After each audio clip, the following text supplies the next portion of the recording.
ओम शांति। आज 14 तारीख के साकार बाबा के मधुर महावाक्य। आज बाबा ने कहा, मीठे बच्चे, योग बल से विकारों रूपी रावण पर विजय प्राप्त कर सच्चा सच्चा दशहरा मनाओ। प्रश्न है, रामायण और महाभारत का आपस में क्या कनेक्शन है? दशहरा किस बात को सिद्ध करता है? उत्तर है, दशहरा होना माना रावण खत्म होना और सीताओं को छुटकारा मिलना।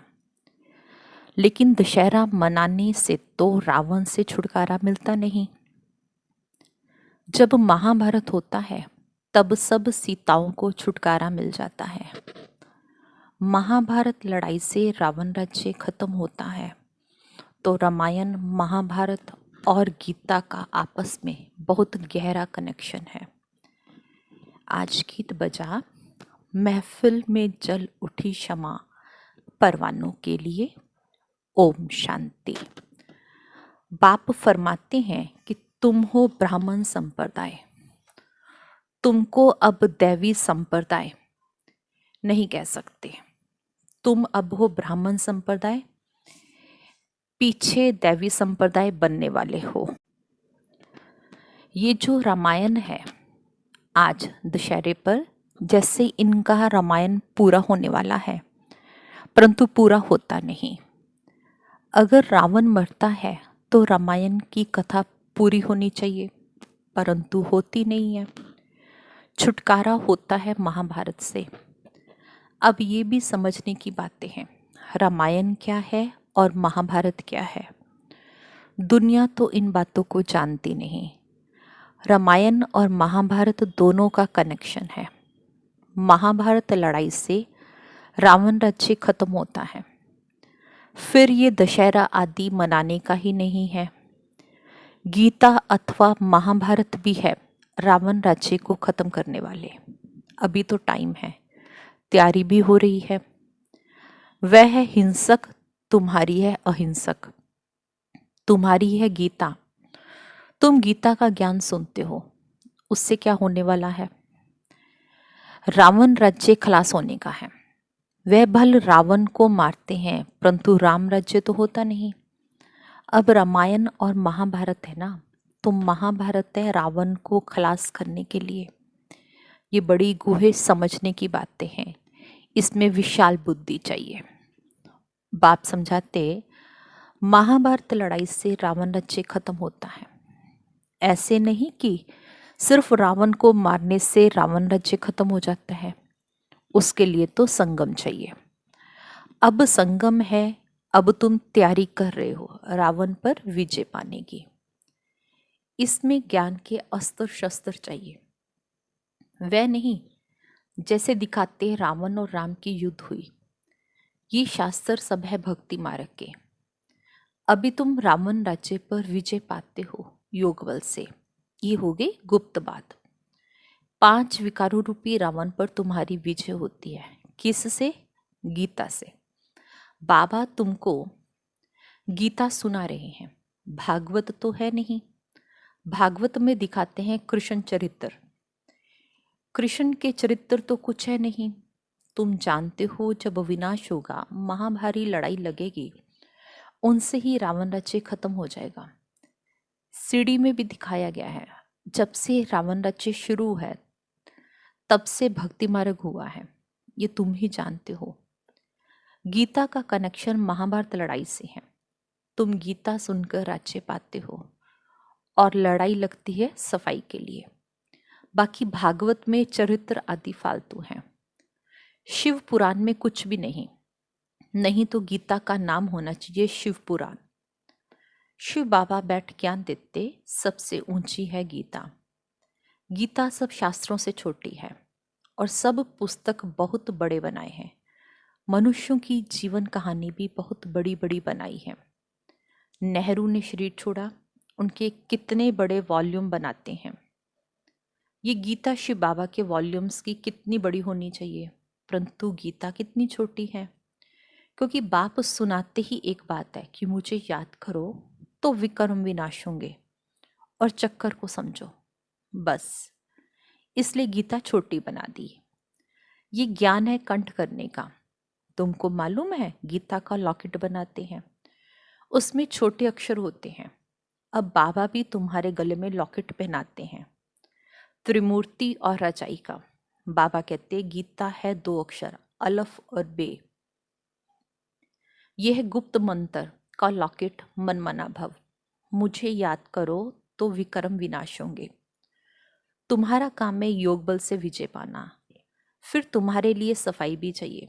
बाप समझाते हैं तुम्हारे योग बल से ही रावण राज्य का विनाश होना है। रावण राज्य कब शुरू हुआ ये भी जानते नहीं। ये ज्ञान बड़ा सहज है, सेकंड की बात है ना। 84 जन्मों की सीढ़ी में भी इतने इतने जन्म लिए हैं, कितना सहज है। बाप है ज्ञान का सागर, ज्ञान सुनाते ही आते हैं। तुम सब मुरली के कागज इकट्ठे करो तो ढेर हो जाए। बाबा डिटेल में समझाते हैं। नटशेल में तो कहते अलफ को याद करो, बस बाकी टाइम किस में लगाते हैं। तुम्हारे सिर पर पापों का बोझा बहुत है, वे याद से ही उतरना है, इसमें मेहनत लगती है। घड़ी घड़ी तुम भूल जाते हो। तुम बाबा को याद करते रहो तो कभी विघ्न नहीं पड़ेंगे। देही अभिमानी बनने से विघ्न पड़ते हैं। देही अभिमानी बनते हो अंत में, फिर आधा कल्प कुछ विघ्न नहीं पड़ता। ये कितनी गूढ़ बातें हैं समझने की। शुरू से लेकर कितना सुनाते आए हैं, फिर भी कहते अलफ बे को याद करो, बस। झाड़ का है विस्तार, बीज तो छोटे से छोटा होता है, झाड़ कितना बड़ा निकलता है। आज दशहरा है ना। अब बाबा समझाते रामायण का महाभारत से क्या संबंध है। रामायण तो भक्ति मार्ग का है, आधा कल्प से चला आता है। गोया अब रावण राज्य चल रहा है, फिर महाभारत आएगा तो रावण राज्य खत्म हो, राम राज्य शुरू हो जाएगा। रामायण और महाभारत में क्या फर्क है। राम राज्य की स्थापना और रावण राज्य का विनाश होने का है। गीता सुनकर तुम विश्व का मालिक बनने लायक बनते हो। गीता और महाभारत भी है अभी के लिए, रावण राज्य खत्म होने के लिए। बाकी उन्होंने जो लड़ाई दिखाई है वह रॉन्ग है। लड़ाई है 5 विकारों पर जीत पाने की। तुमको बाप गीता के 2 अक्षर सुनाते हैं, मनमना भव मद्देजी भव। गीता के शुरू में और अंत में ये 2 अक्षर आते हैं। बच्चे समझते हैं बरोबर गीता का एपिसोड चल रहा है, परंतु किसको कहेंगे तो कहेंगे कृष्ण कहाँ है। बाबा की समझानी और भक्ति मार्ग के शास्त्रों में कितना फर्क है ये कोई नहीं जानता। कि ये रामायण क्या है, महाभारत क्या है।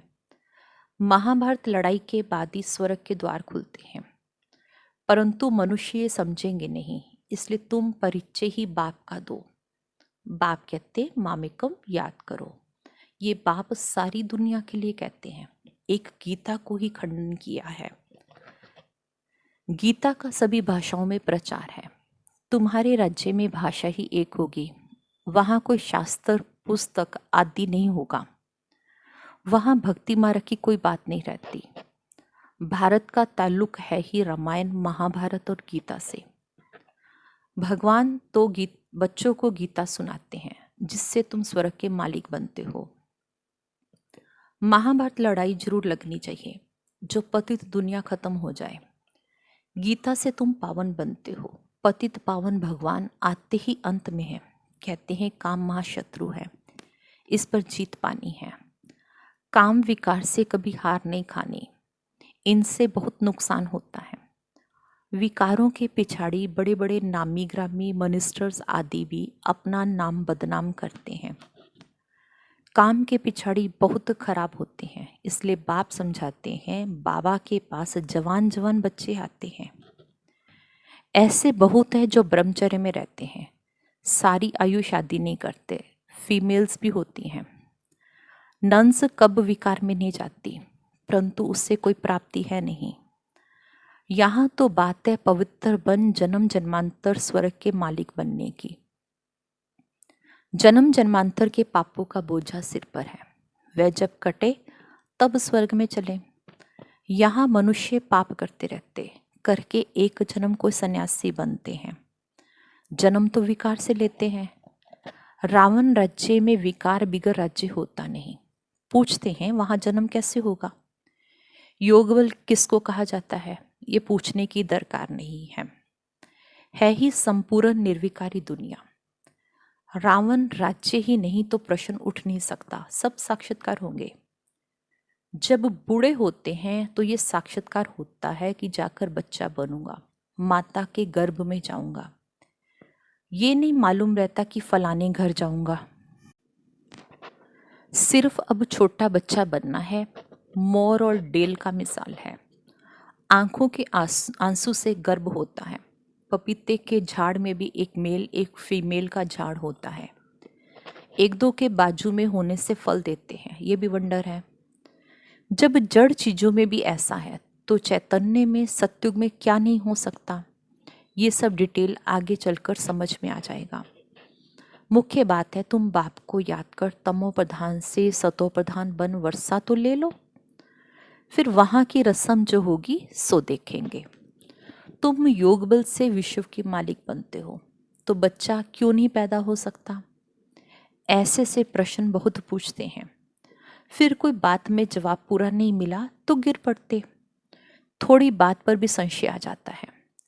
शास्त्रों में ऐसी कोई बातें हैं नहीं, शास्त्र है भक्ति मार्ग के।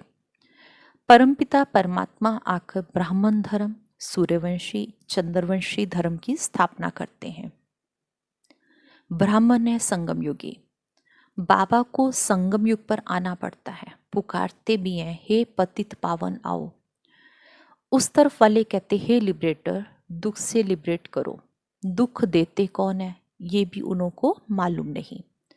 तुम जानते हो रावण राज्य खत्म होता है, तुमको बाबा राजयोग सिखलाते हैं। जब पढ़ाई पूरी होती है तब विनाश होता है, जिसका नाम महाभारत रखा है। महाभारत में रावण राज्य खत्म होता है। दशहरे में एक रावण को खत्म करते, वह है हद की बातें, ये है बेहद की बातें। ये सारी दुनिया खत्म हो जाएगी तो इतनी छोटी छोटी बच्चियां नॉलेज कितनी बड़ी ले रही हैं। वे जिस्मानी नॉलेज जैसे घासलेट है, ये है सच्चा घी। तो रात दिन का फर्क है ना। रावण राज्य में तुमको घासलेट खाना पड़ता है।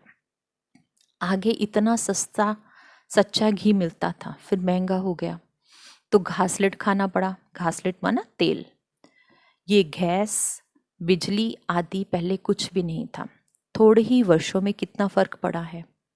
अभी तुम जानते हो सब खत्म होने वाला है। शिव बाबा हमें लक्ष्मी नारायण जैसा बनने के लिए पढ़ा रहे हैं। ये नशा इस बाबा को तो बहुत रहता है। बच्चों को माया भुला देती। जब कहते हैं हम बाबा से वर्षा लेने आए हैं तो वे नशा क्यों नहीं चढ़ता।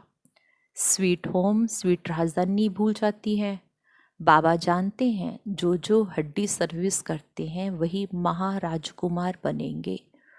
तुमको ये नशा क्यों नहीं रहता, क्योंकि याद में नहीं रहते हो, सर्विस में पूरा तत्पर नहीं रहते हैं। कभी तो सर्विस में उछल पड़ते, कभी ठंडे हो जाते। ये हर एक अपने से पूछो, ऐसा होता है ना।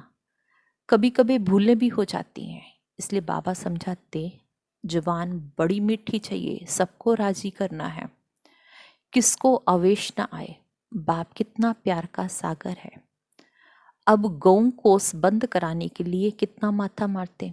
बाबा कहते सबसे बड़ा कोस है काम कटारी चलाना, पहले तो वह बंद करो, बाकी वह कोई बंद होने का नहीं। कितना माथा मारते हैं।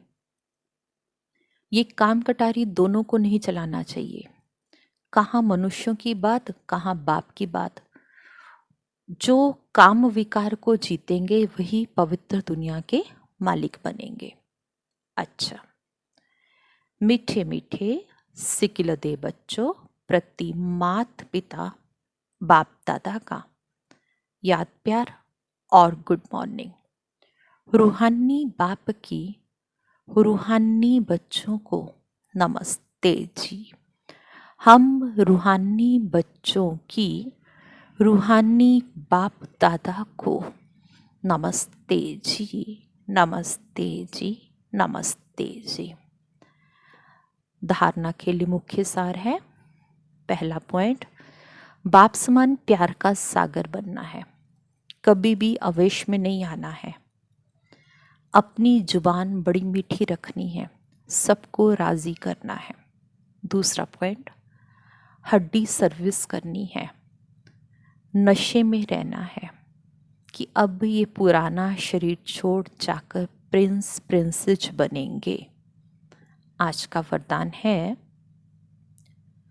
सेवा की लगन द्वारा लौकिक को अलौकिक प्रवृत्ति में परिवर्तन करने वाले निरंतर सेवाधारी भव। सेवाधारी का कर्तव्य है निरंतर सेवा में रहना, चाहे मनसा सेवा हो, चाहे वाचा व कर्मणा सेवा हो। सेवाधारी कभी भी सेवा को अपने से अलग नहीं समझते। जिनकी बुद्धि में सदा सेवा की लगन रहती है, उनकी लौकिक प्रवृत्ति बदलकर ईश्वरीय प्रवृत्ति हो जाती है। सेवाधारी घर को घर नहीं समझते, लेकिन सेवा स्थान समझकर चलते हैं। सेवाधारी का मुख्य गुण है त्याग। त्याग वृत्ति वाले प्रवृत्ति में तपस्वी मूर्त होकर रहते हैं, जिससे सेवा स्वतः होती है। आज का स्लोगन है, अपने संस्कारों को दिव्य बनाना है तो मन बुद्धि को बाप